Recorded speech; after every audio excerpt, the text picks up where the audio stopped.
So, Farron, the Associated Press has broken the story that there's a military parade planned this year in D.C. for the 250th anniversary of the Army, ostensibly. Let's talk about that for a little bit. What are your thoughts? Yeah, on the surface, hey, celebrating 250 years of U.S. military, the Army, that's great, right?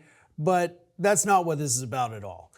This whole thing is a facade to basically make a giant military parade for Donald Trump's birthday.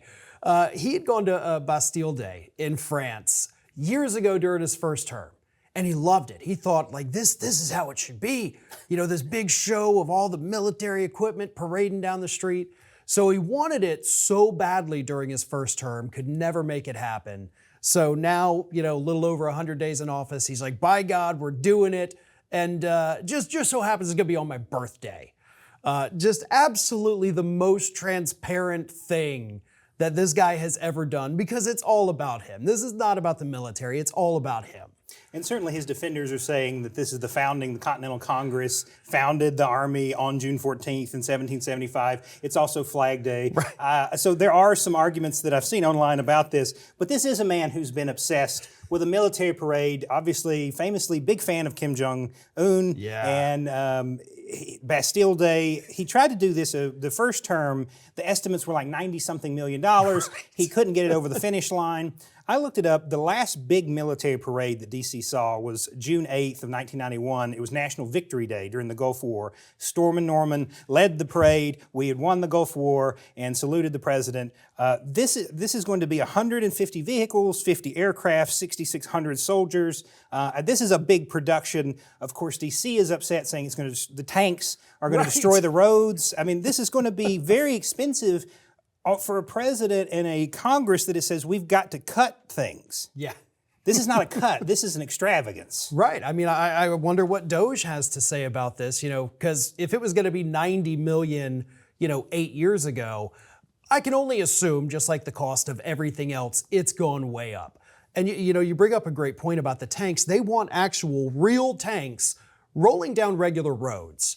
Roads are not built for tanks. They cannot carry the weight. So we could be talking about massive infrastructure destruction, not just with the road getting torn up, but depending on where sewer lines run, power lines, this could be an absolute disaster for the people in DC, being without electricity, being without sewer, possibly sewage leaks.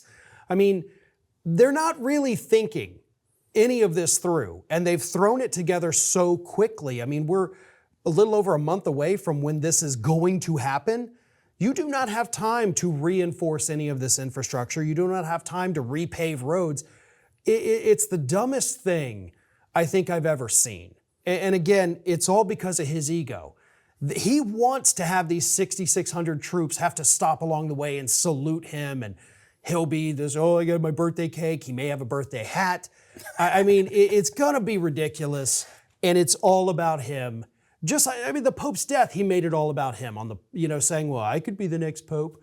But it's so ridiculous that all we could do is laugh, because really, this is going to be a disaster in so many ways. Well, and obviously the Army knew that their 250th birthday was coming up, have been planning this for more than a year. There was not, importantly, and this is something to remember, there were not plans for a parade until very recently. Yeah. This was intervention from the White House to put this parade together, to make it in D.C., and it's going to be, this big, ridiculous thing, a lot of aircraft, and a lot of people are concerned about the visual. Does this look like communist Red Square?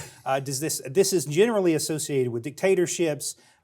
Traditionally in our country, from a historical perspective, when you see military parades, most of the time it's because we've won a war, not because it's a birthday party. Whether it be for the Army or whether it be for the president, we generally don't do this for birthday parties. Right, and in the past when he had originally wanted to do it, he also wanted the missiles to be showcased.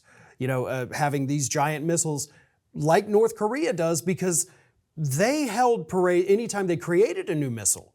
And that missile would be put on a flatbed and, brought through the town square, everybody there to cheer on the missile.